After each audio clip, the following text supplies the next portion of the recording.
word stil.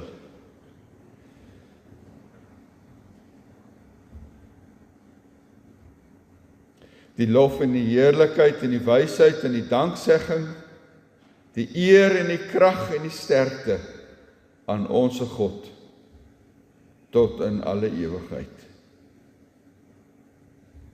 Amen. Gemeente, genade vir julle in vrede. Van God ons Vader, van Christus Jesus ons Here en van die Heilige Gees. Ons lees elke Sondag die wet of aspekte van die wet om ons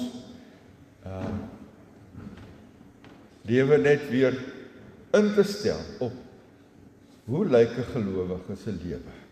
Hoe verwag die Here van ons? Hoe moet ons lewe? En vanoggend lees ons uit Jakobus 3, ons lees van vers 13 af, die hemelse wysheid teenoor aardse en duiwelse wysheid. Is daar 'n wyse en verstandige mens onder julle? Dan moet hy dit toon deur sy goeie gedrag en deur dade wat van nederigheid en wysheid getuig. Terwyl daar bitter en naaiwer en selfsug in julle harte is, moet julle nie daarmee spog dat julle wysheid het nie, want dan praat julle nie die waarheid nie. Die soort wysheid kom nie van bo nie, maar is aards, sinnelik, duiwels. Want waar daar naaiwer en selfsug is, kom wanorde en allerlei ander gemeene dade. Maar die wysheid wat van bo kom, en as julle nou hier na die teks kyk, dan is dit asof hy die Here Jesus beskryf. Die wysheid wat van bo kom, is allereers sonder bybedoelings. Verder is dit vredelievend, inskikkelik, bedagsaam, vol medelee en goeie vrugte, onpartydig, opreg. Hierdie wysheid bring jou in die regte verhouding met God en jy moet dit gebruik om vrede te maak. Inskikkelik.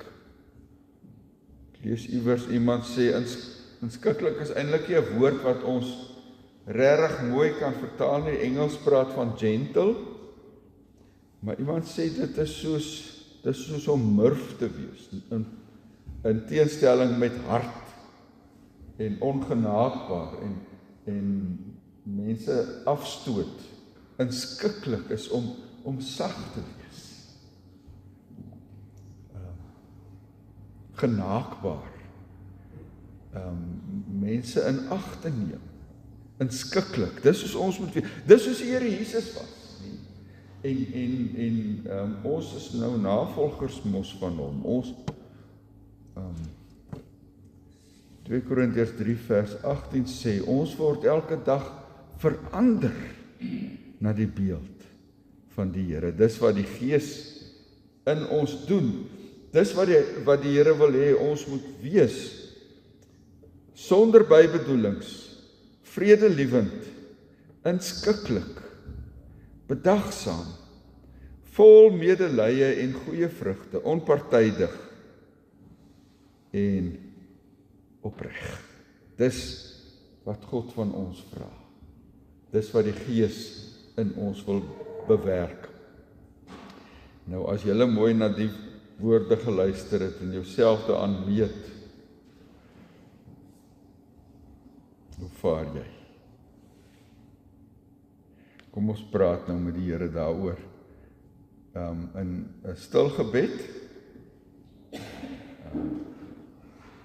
daar's geleentheid om met die Here te praat. Dink oor jou week wat verby is en hoe beantwoord jou lewe aan hierdie woorde.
almal wat met 'n ware berou en opregte geloof hulle toevlug neem tot hulle enigste verlosser, Jesus Christus, verkondig ek in die naam van die Here dat jou sonde vergewe is. 1 Johannes 1 vers 9 sê, as ons sonde bely, God is getrou en regverdig, hy vergewe ons sonde en hy reinig ons van alle ongeregtigheid.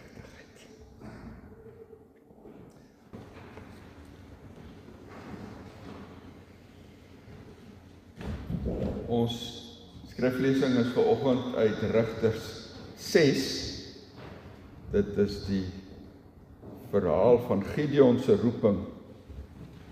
Gideon, hy ou wat met 300 man die Midianitiese rowers verslaan het en leer mag van duisende en duisende mense. Maar voor ons saam lees, kom ons word eers stil.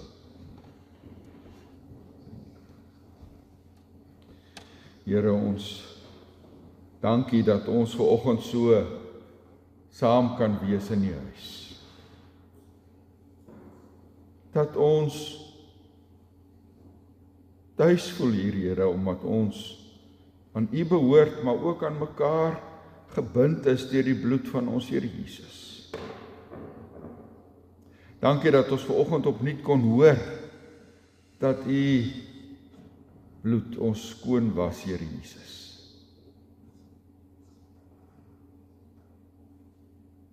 Dankie dat U vir ons nie net kom sterwe het, maar ook kom lewe het, voorlewe. Hoe lyk iemand wat aan God behoort? Here Jesus, ons wil ook soos U wees.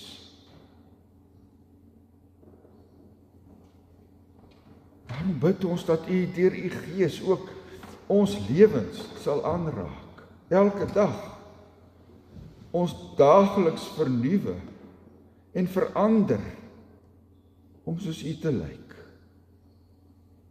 Ons wil U volg elke dag en ook hier in deels wil 'n verskil maak in 'n wêreld waar daar so baie dinge skeefloop. Here, gee dat ons die antwoord is vir hierdie wêreld. Dankie, Here, dat U ons daarmee help deur die woord wat die lig vir ons voete is, die lamp op ons pad, deur die Gees wat ons elke dag lei agter Jesus aan. Gee dat dit ook vanoggend opnuut weer waar sal wees. Verlig ons harte, Here, dat ons U woord nie net sal hoor nie, maar dit sal gaan lewe. Seën ons vanoggend so saam. Amen.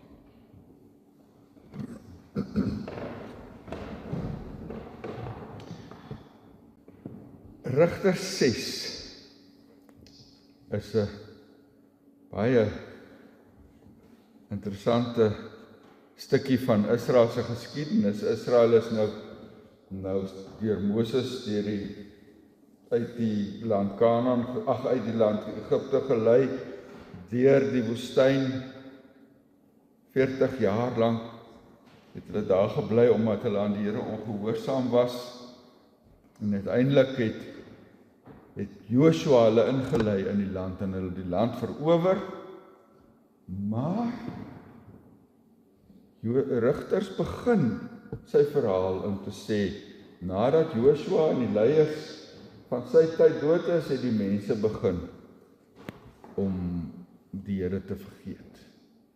En dan stuur die Here, dit waaroor die boek Rigters gaan, aan mekaar 'n maniere om die volk terug te roep, om weer vir hom te leef. En een van die maniere was hierdie Midianiete, rowersbendes wat gekom het en al hulle oeste gesteel het. So begin hoofstuk 6. Die Israeliete het gedoen wat verkeerd is in die oë van die Here. En hy het hulle 7 jaar lank oorgegee in die mag van die Midianiete. Hulle het die Israeliete hard behandel en daarom het hulle langs die bergstroompies in grotte en in ander ontoeganklike plekke gaan bly. Wanneer die Israeliete iets gesaai het, het die Midianiete teen hulle opgetrek, saam met die Amalekiete en ander mense uit die ooste. Dan slaan die Midianiete kamp op en vernietig die opbrengste van die land selfs tot by Gaza se wêreld. Hulle het nie 'n dier in Israel lewend agtergelaat nie, nie 'n skaap of 'n bees of 'n donkie nie. Die Israeliete, die Midianiete het met hulle veetroppe gekom en kom tent opslaan. Hulle was so baie soos die sprinkane. Hulle en hulle kamele kon nie getel word nie. Hulle het die land kaal gestroop. Hulle het die Israeliete laat arm word. En toe het die Israeliete tot die Here geroep om hulp.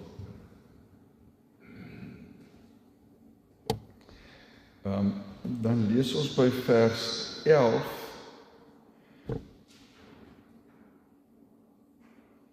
Daarna het 'n engel van die Here gaan sit onder die groot boom in Ofra, wat behoort het aan Joas, die Abiesriet. Nou hierdie engel wat ons hiervan lees is met 'n hoofletter geskryf. So dit is eintlik die Here self.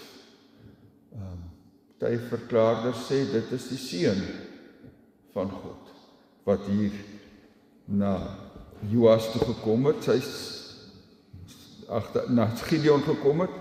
Joas die Abiesriet se seun Gideon was besig om koring uit te slaan in 'n parskuip waar hy weggekruip het vir die Midianiete, en die engel van die Here het aan hom verskyn en vir hom gesê: "Die Here is by jou, dapper man."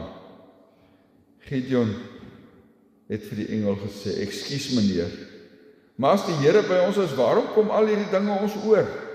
Waar is al sy magtige dade, waarvan ons voorvaders ons vertel het toe hulle gesê het die Here ons nie uit Egipte bevry nie? Nou het die Here ons in die steek gelaat, het ons oorgegee in die mag van die Midianiete." Toe het die Here na Gideon toe gedraai en vir hom gesê: "Gaan met die krag wat jy het en gaan red die Israeliete uit die mag van die Midianiete. Toe, ek stuur jou." Maar Gideon sê vir hom: "Ekskuus meneer, waarmee sal ek die Israeliete gaan red? Die familie waaraan ek behoort is die armste in die hele Manasse en van my pa se kinders het ek die minste aansien." Die Here het hom geantwoord: "Ek is by jou. En jy sal die Midianiete verslaan asof hulle nie meer as een is nie."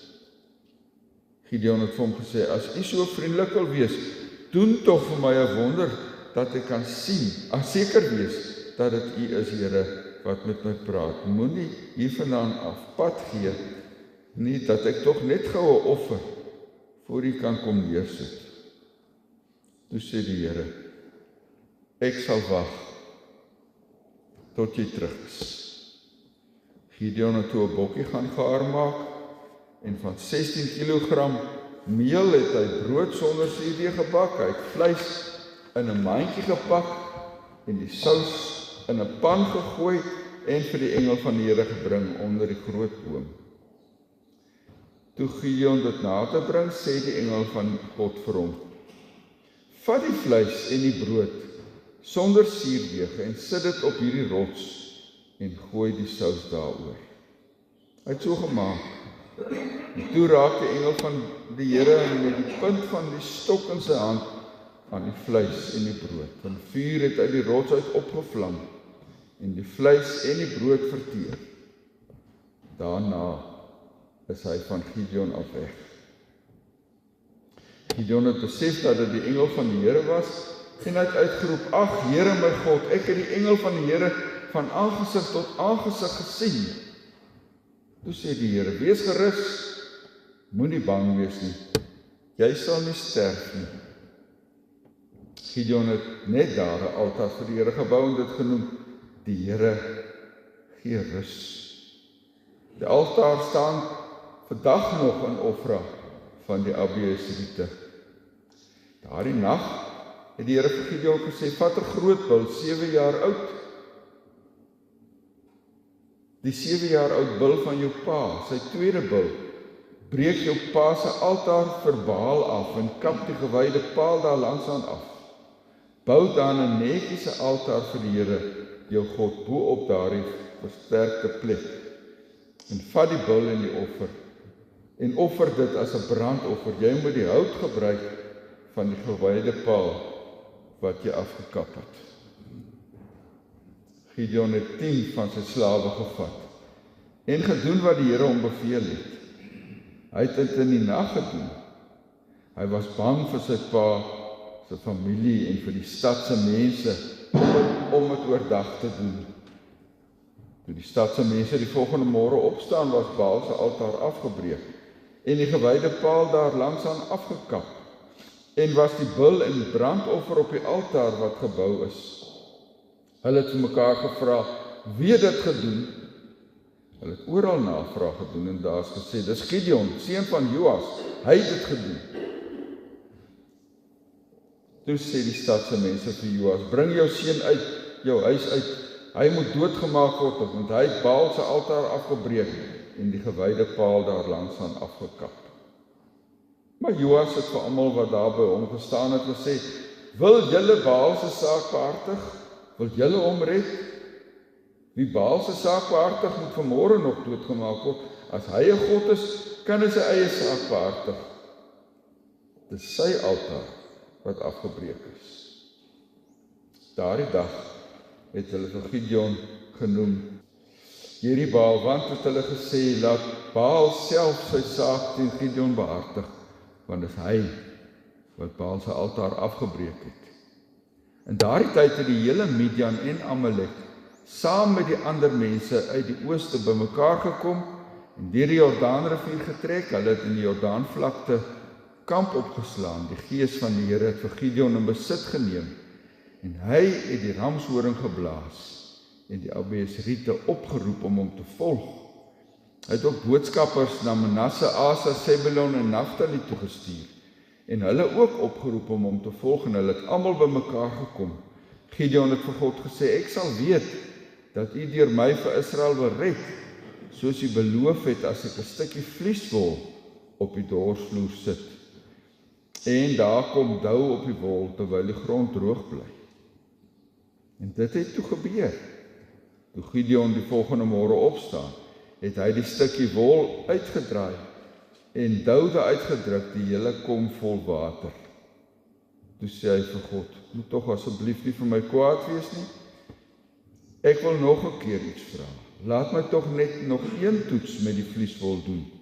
Net die wol moet droog wees terwyl daar oral op die grond dou is. En daardie nag het God dit so laat gebeur. Net die wol was droog en oral op die grond was daar dou. Dis die woord vir oggend aan ons.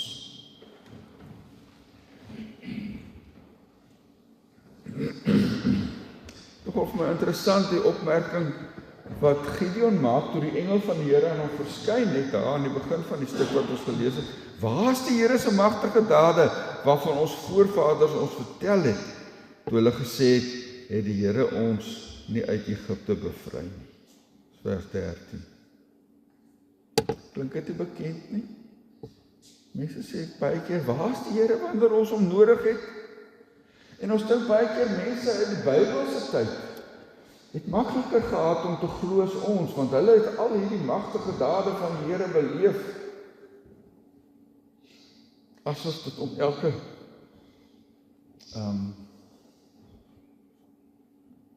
tweede of derde dag kon gebeur dat die Here sulke goed doen.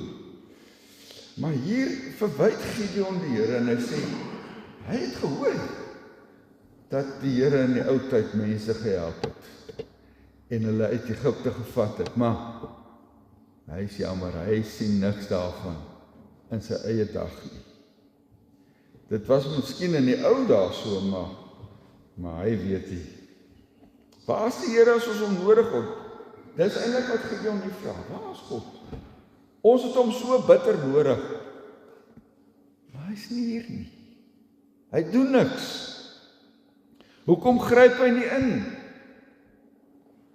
Die ironie van hierdie verhaal is dat die Here juis op hierdie moment besig is om iets te doen, om te begin om 'n uitkoms te bewerk.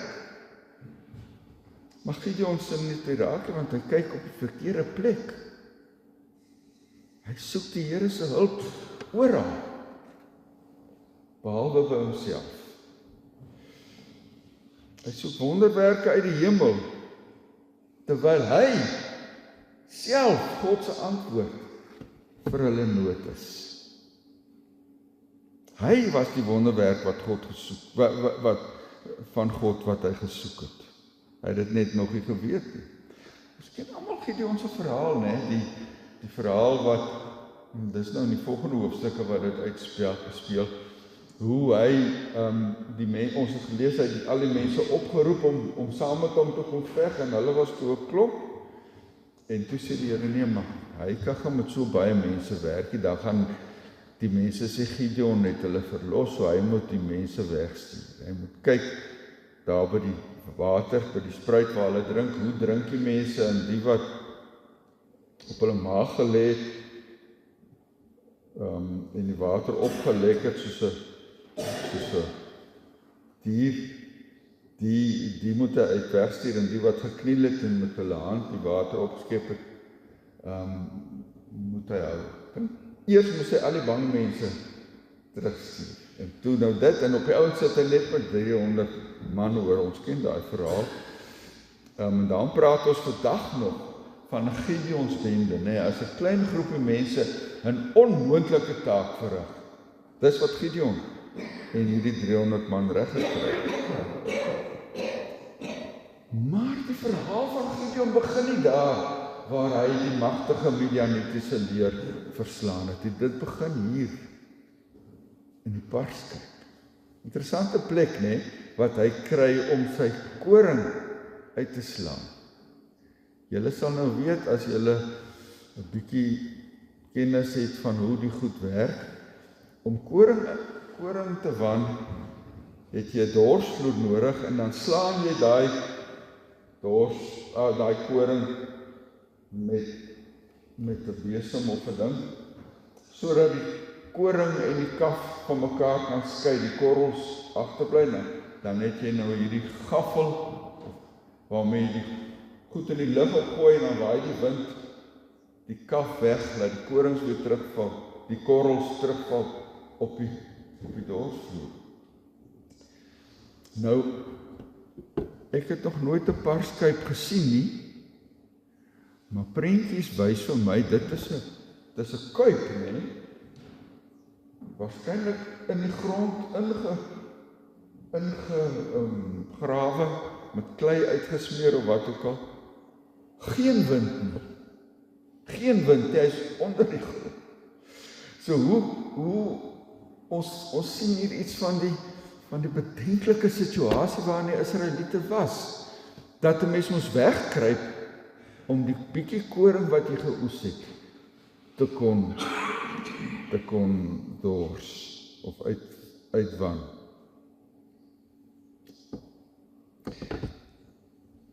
Ons leer vir Gideon hier ken as hierdie bang ouetjie, maar ook met 'n mond op hom, né, as strand. Ekskuus meneer, sê hy vir die Here. En hy twyfel op die ou end aan die Here se hulp. Hy wil aan mekaar teken sê. Eers slaan die offer aan die brand, en dan wil hy met die vliesbolletjie 2 dae na mekaar moet die Here vir hom oortuig dat hier iets gaan gebeur.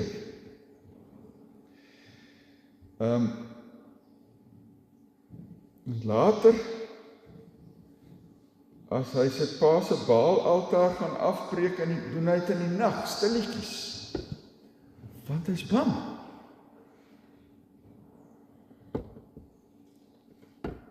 Gideon se sukses hang nie van hom af nie. Die geheim lê nie in sy daadkrag en sy dapperheid en sy onverskrokkendheid nie. As hy na homself kyk, weet hy ook dat hy nie die regte ou is nie. Hy sê sommer reguit vir die Here, ekskuus meneer, maar in my familie, ons is nie 'n aansienlike familie en ek is die minst aansienlike van die hele lot. Hy sê, waarmee sal ek die Israeliete gaan red? Die familie waarin ek behoort is die armste in die hele Manasse en van my pa se kinders het ek die minste aansien. Ek het ook al daai soort antwoorde gehoor, nee, as jy iemand vra om iets te doen in die kerk, dan kry jy sulke soort antwoorde. Nee, ek is nie die regte ou vir die taak nie. Ek kan nie dit doen nie. Ek het nie nou tyd die gewilde antwoord wat ek dikwels gekry het is, as 'n mens vir die Here iets wil doen, moet jy dit voluit doen en ek kan nie nou voluit dit doen nie. My hande is vas en met ander goed. So het mense maar altyd verskonings. Of ek het die tyd nie. Julle sal weet. Daar kan jy self ook al sulke verskonings gemaak as die Here op jou nommer druk.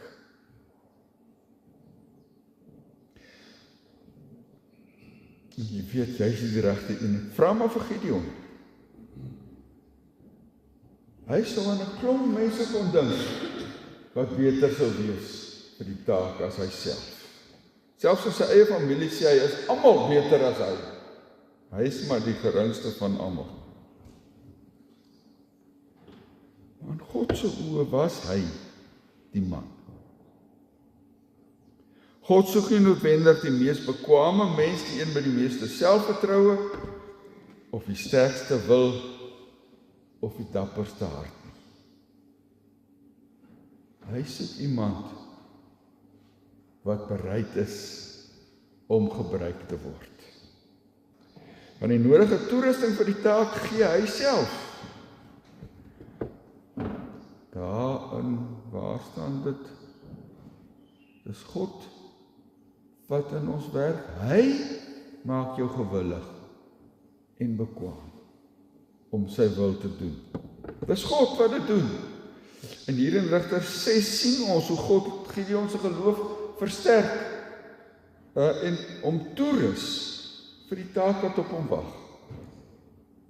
Eers haal God die belofte aan dat hy self by Gideon sal wees. Vers 16 sê hy, ek is by jou. Dan is dit die tekens waarmee Gideon se geloof versterk. En hy gewag geduldig dat Gideon eers maar al die goed doen. Hy wag dat Gideon die kos gaan haal om te offer. Dan wag hy vir die vlies 2 maal. En God gooi nie Gideon aan die diep kant in nie. Sy eerste opdrag is nie om 'n klomp manne saam te vat en die Midianiete aan te durf. Sy eerste taak is om 'n Baal altaar af te breek en die gewyde paal om te gooi. En Gideon doen dit maar bangerig, stilletjies in die nag. Maar die uiteinde daarvan is dat Gideon se geloof versterk word. Hy was hier getrou en die Here kom tot sy hulp. Sy eie pa tree in die bres vir hom. God verwag nie van jou om eensklaps alles reg te kan doen en 'n geloofsreus te word nie. Maar as ons eers begin, dan sal ons ook nêrens kom. En dan voorsien God hulp op 'n onverwagse manier, net toe Gideon se pa vir hom in die bres tree. Gideon het sy pa se tweede beste bul geoffer. En toe die ouens hom wil bykom en doodmaak, oor die Baal se altaar afgebreek het, tree sy pa vir hom in die bres. My nogal interessant, om te sien daar hoe verword die Israeliete geword het in die klein tydjie dat hulle 'n Baal altaar in hulle midde het en bereid is om iemand dood te maak oor hy die altaar afgebreek het. 'n Mens dink dikwels as jy vir die Here werk, jy moet alles alleen doen.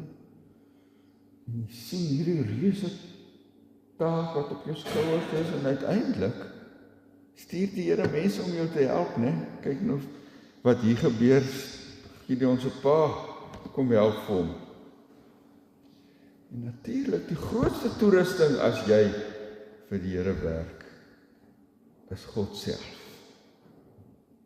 Vers 34 sê, die Gees van die Here het vir Gideon in besit geneem. Die Here kon natuurlik met 'n storm en met 'n wonderwerk en goeders die Midianiete verdryf het. Dit het ons ook al in die Bybel van gelees, sulke goed. Soos met die verlossing uit Egipte, met al daai tekens wat hy gedoen het. Maar die Here doen dit nie, want dis nie hoe hy gekies het om te werk hier op aarde nie. Meeste doen die Here wat moet gebeur deur mense wat aan hom gehoorsaam is. Hy wil mense gebruik, hy wil vir my en jou gebruik. Toe die Here Jesus op die donkie in Jerusalem inry, baie jare later, dan skreeu die mense mos Hosanna vir die seun van Dawid, en dan sê die Fariseërs, maak stil die mense, want hulle is bang. Herodes en die Romeine hoor dit en dink, hier so opstaan, dan kom, en dan sê die Here, as julle hulle stil maak, of as ek hulle stil maak, sal die klippe dit uitroep. Die Here kan deur wonderwerke sy naam groot maak, op wonderbaarlike maniere. Maar dis nie die gewone manier waarop hy besluit om dinge te laat gebeur nie. Hy wil mense gebruik. Mense wat gewillig is. Mense wat hy kan toerus vir sy werk. Gideon het nie gedink hy is die regte ou nie. Maar God het hom nie laat wegkom met verskonings nie. Want God het geweet, hy is die regte ou. Partymal wonder ek, of ons die Here genoeg kans gee, om ons te oortuig, sodat hy ons kan gebruik, om ons so ver te kry, om ja te sê, vir sy roepstem.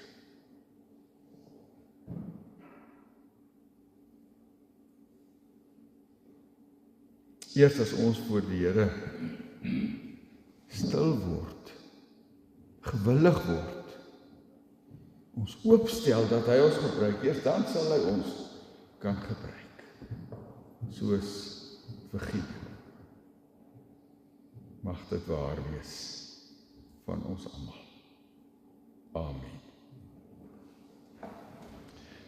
Kom ons bid saam.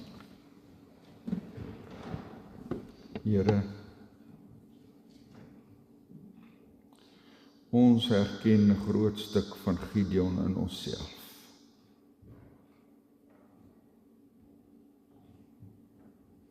Dikwels groot mond, maar as dit by die doen kom, is ons nie daar nie. En dan is dit maar net een of twee wat al die werk doen. Here, dankie dat U geduldig is. Met Gideon geduldig was, totdat hy gereed was, om die werk waarvoor U hom nodig gehad het te doen. Dankie, dat U ook met ons geduldig is.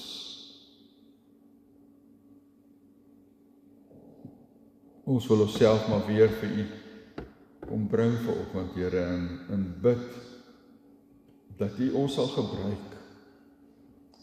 Here, ons land het so baie mense nodig wat gewillig is om deur U gebruik te word. Om die land weer op te bou. reg te maak wat verkeerd geloop het, die stikkindheid te herstel. Here, daar's haas nie 'n enkele terrein van ons land en ons samelewing wat nie stikkend is nie, Here. Ons kom meld ons aan, dat U ons gebruik om nuwe verhoudings te bou, dat U ons sal gebruik, Here, om in gewete vir die regering te wees,